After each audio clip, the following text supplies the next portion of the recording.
Olá, que alegria estar mais uma vez com vocês aqui para começarmos mais uma série de adoração em família. Será um momento especial de estudar a palavra e de um livro especial para você e para sua casa. Então, venha conosco, começa mais uma série de adoração em família.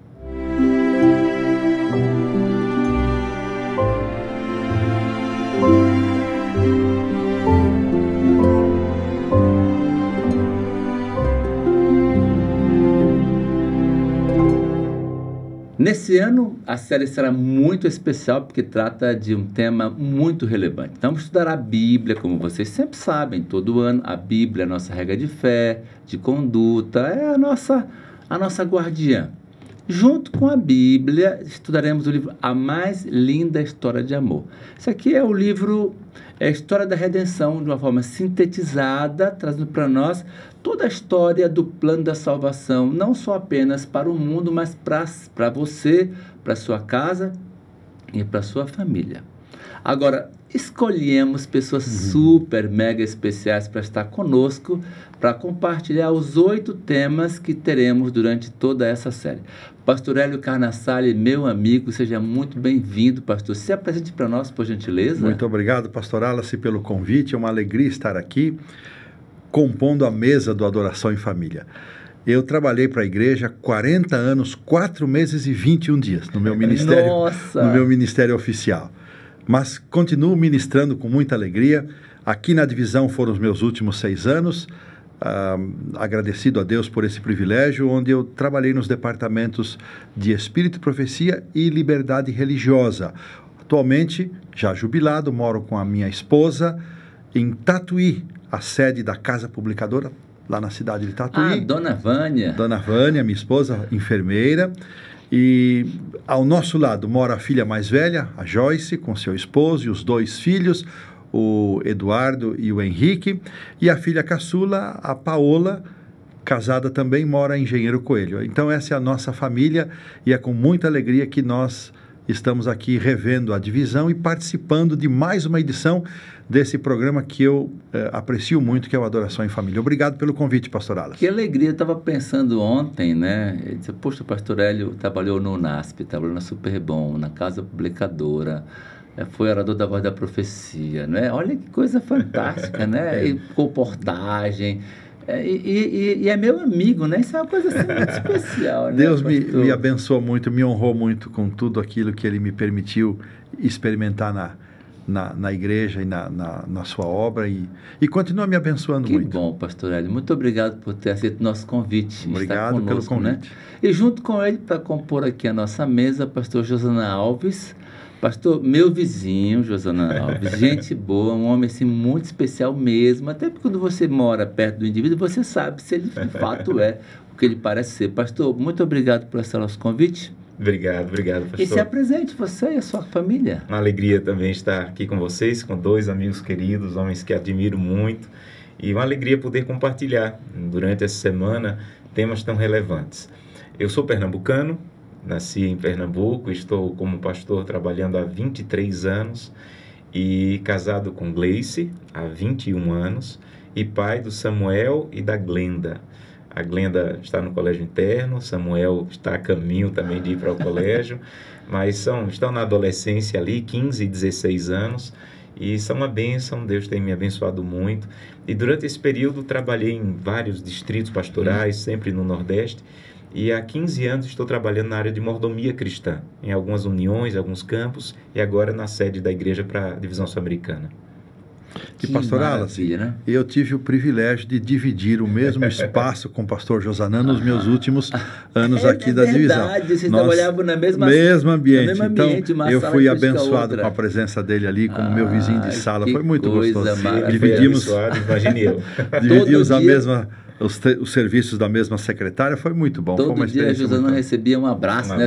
Todo dia um abraço, que é a marca do pastor Hélio. Queridos, o nosso tema é por demais relevante, eu sei que vocês amam esse tema, que conta toda a história do grande conflito, né? Todo o plano que Deus arquitetou para que o homem vivesse em plenitude e, ao mesmo tempo, um plano caso o homem decidisse não obedecer e confiar no plano do Senhor. Esse é o nosso tema de foco, esse é o nosso pano de fundo. Então, para a gente começar, eu vou pedir então para que o pastor Josanã então faça a oração, para a gente começar então o nosso estudo desse dia. Pastor Josanã, por favor. Vamos orar. Querido Deus, muito obrigado pelo privilégio de estudar a Tua Palavra e compartilhar nesse momento. Que tudo que vamos apresentar aqui ao longo da semana, que tudo que vamos apresentar em cada tema, seja uma bênção para a vida de cada pessoa que vai entrar em contato com esse Adoração em Família. Usa-nos, é o que te pedimos em nome de Jesus. Amém. Amém. Amém, Senhor. Como a gente falou aqui no começo, todo o nosso estudo ele tem que ser embasado, né, não num livro, né, mas no livro dos livros, que é a Palavra de Deus, a Santa Bíblia. Pastor Hélio, para a gente começar a nossa série, que verso você vai escolher, né, para dar o tom inicial da nossa conversa? Então, o verso vem do livro dos começos, Gênesis. Vamos lá então. Capítulo 1, verso 31, e avança pelo capítulo 2, verso 1, e diz assim: Viu Deus tudo quanto fizera, e eis que era muito bom. Assim foram acabados os céus e a terra e todo o seu exército.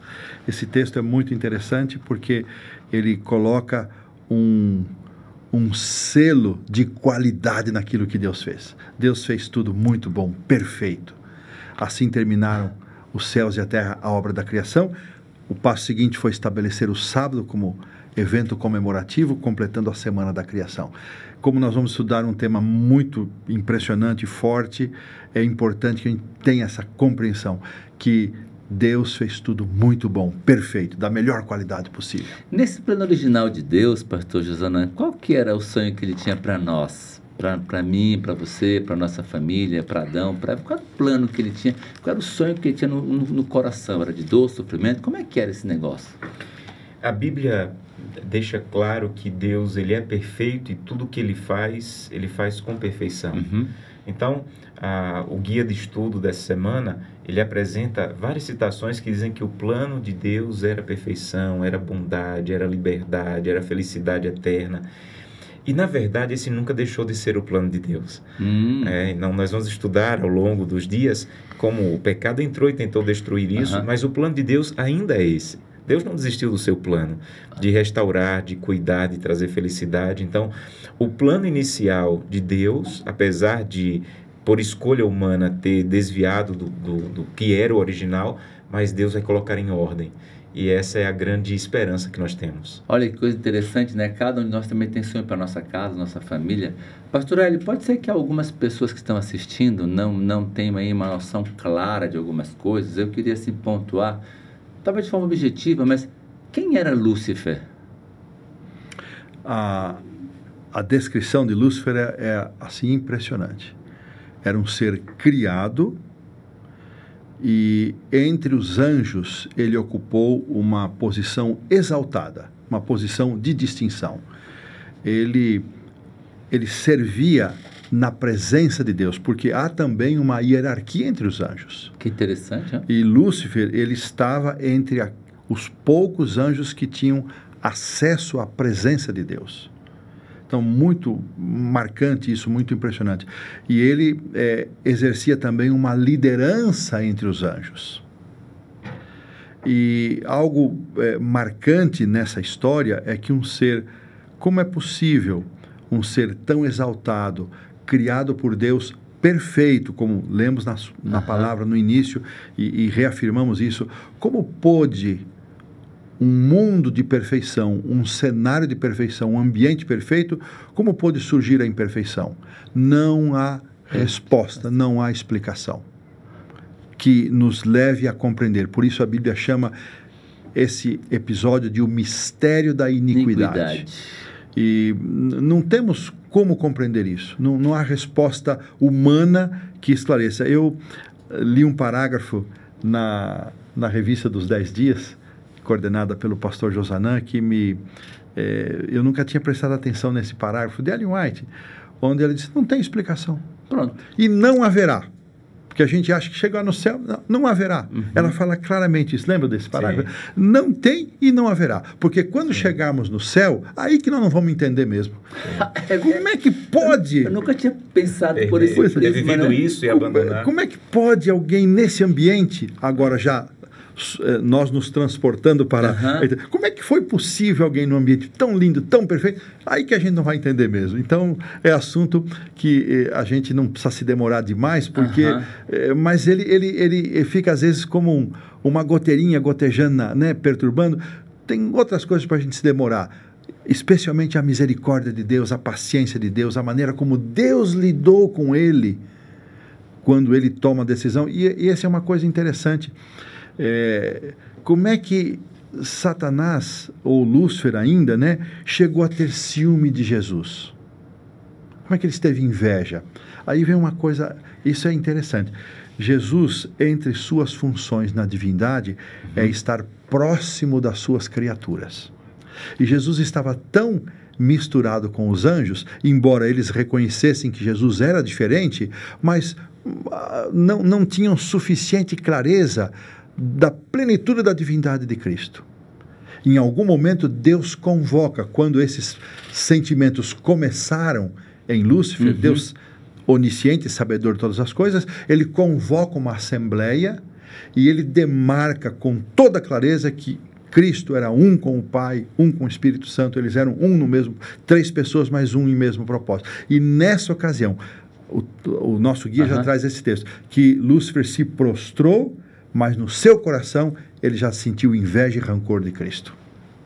Pastor Josanã, me diz, eu sei que é impossível a gente entender o que aconteceu, mas o que foi que provocou toda essa ruptura do universo que começa no coração de Lúcifer, só para que alguém que está aqui conosco, talvez não entenda com clareza, tenha um pouco de entendimento. Lúcifer, de repente, olha para Cristo e começa a sentir o que mesmo?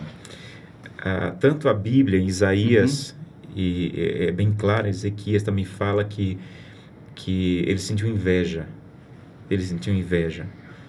E como o pastor Hélio bem colocou, não há como justificar o mal. Eu sempre penso quando os meus filhos, pastor, cometem alguma coisa que eu tenho que reclamar e eles vêm dar alguma desculpa, eu digo, não é para dar desculpa, é simplesmente para reconhecer o que fez, pedir perdão e recomeçar. Então não há justificativa, porque quando eu começo a dar desculpa ou explicações para o erro, é como que eu estou justificando o erro e não a justificativa para ele. Exatamente. Então, o que ele sentiu foi inveja.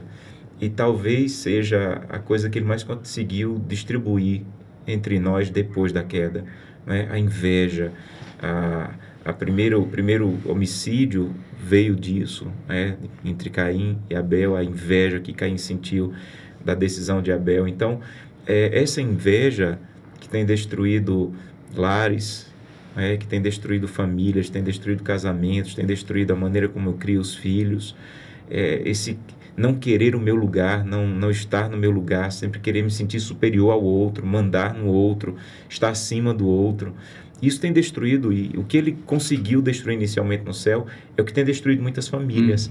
Essa inveja que está espalhada em muitos lares, em muitos casamentos e na maneira como se cria muitos filhos. Então, clamar a Deus para que o que trouxe a completa destruição dele não traga a completa destruição para minha casa. Ele começa a dizer assim, olha, o governo de Deus não é de amor, Deus é tirano. Aí ele começa... porque veja, nós somos seres santos, ok? Nós somos seres santos. Nós temos pecados? Não temos pecado. Percebe? Então, a gente não pode errar. Eu queria chamar a atenção, pastor Hélio, nesse momento, para qual que é a utilidade, qual que é o valor das leis de Deus, né? Para que o universo vivesse em harmonia. E qual é a utilidade das leis para a nossa casa, para a nossa família? Pastor Wallace, é interessante destacar, isso tem uma ligação muito forte com um dos departamentos que eu liderei aqui na divisão, que é a questão da liberdade religiosa. Ela se origina num Deus que é amor, e liberdade só pode vir num ambiente de amor. Então, a liberdade com que Deus criou a cada criatura, inicialmente os anjos, outros mundos, depois os seres humanos, Deus jamais exigiu que ele fosse adorado por força ou por constrangimento. Mas Lúcifer começou, como um amigo meu, pastor Wallace gosta de dizer, ele começou na miúda, né? Ele começou aí fazendo as rodinhas e disseminando que eles não tinham liberdade. Eles não tinham liberdade e que ele estava idealizando um governo que não teria leis. Uhum. Isso já vai chegando na sua pergunta. Uhum.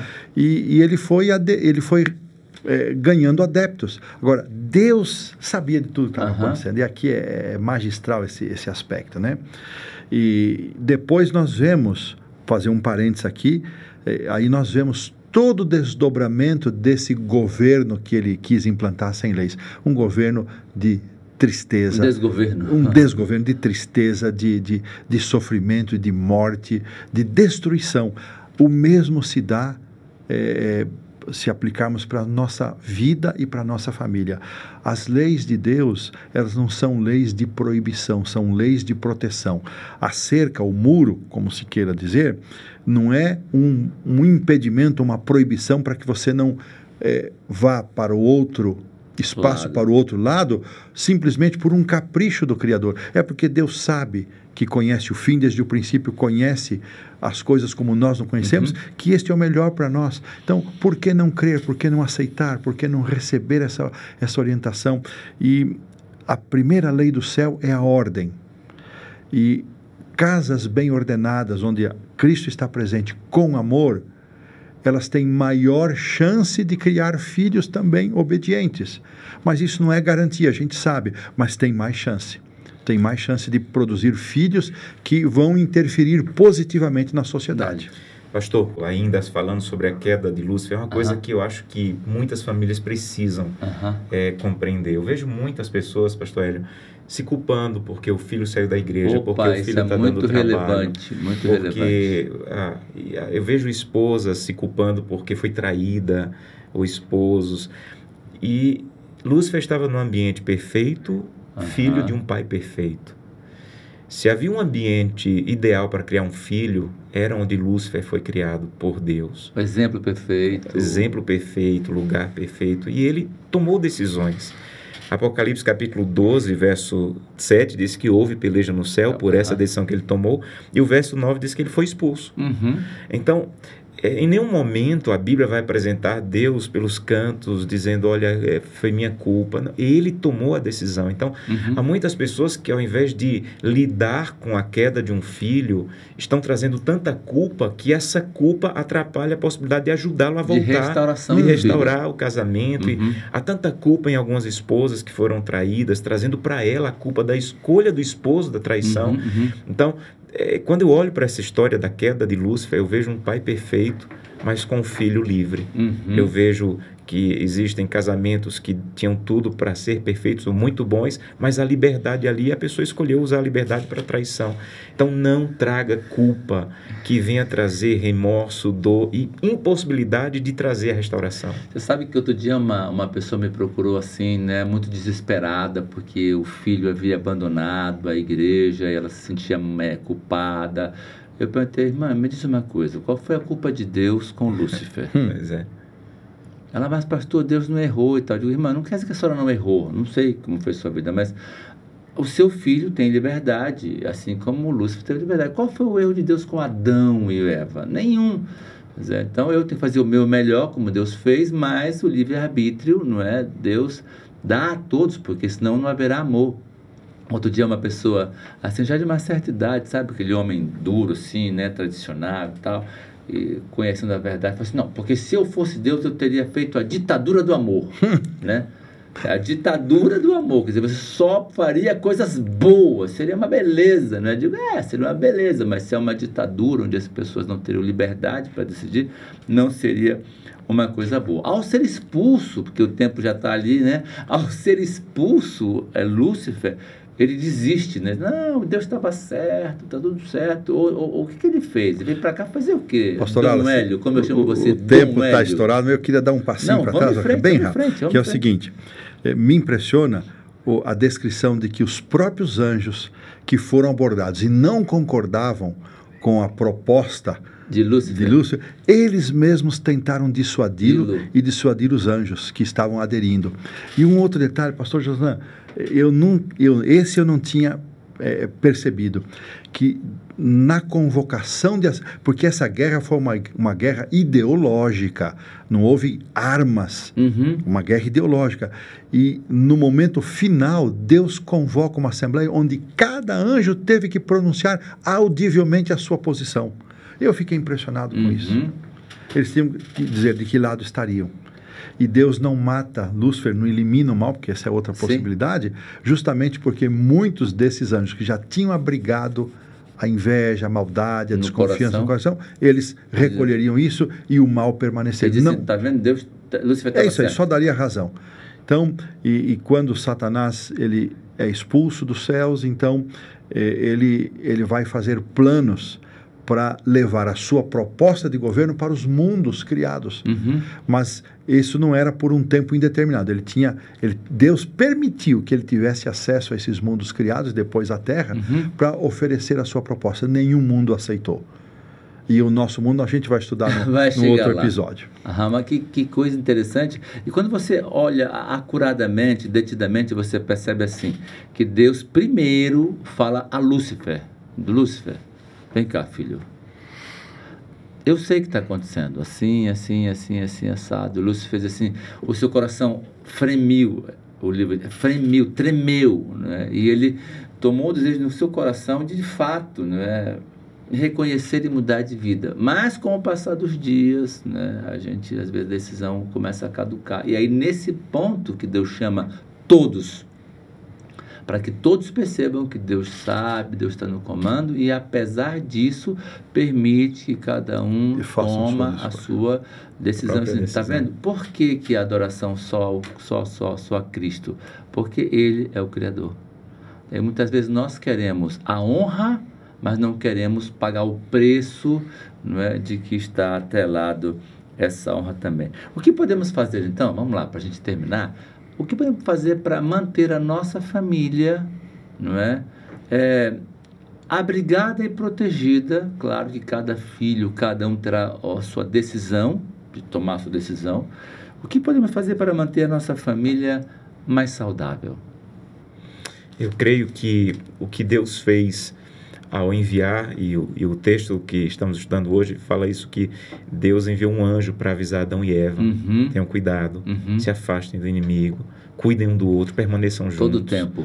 Então, esse cuidado de Deus de mandar o aviso e dizer, olha, aconteceu, ele tomou uma decisão, ele vai tentar atacá-los, mas permaneçam juntos a Deus e um ao outro. Isso para mim é fantástico. Família, permaneça perto de Deus e perto um do outro. E vocês vão se proteger do mal. Que coisa fantástica. Outro ponto que podemos colocar aí, pastor Wallace, quando aqui nós já passamos rápido pela criação, Adão e Eva já estão lá no Éden, e o texto diz que eles tinham oportunidades de crescimento.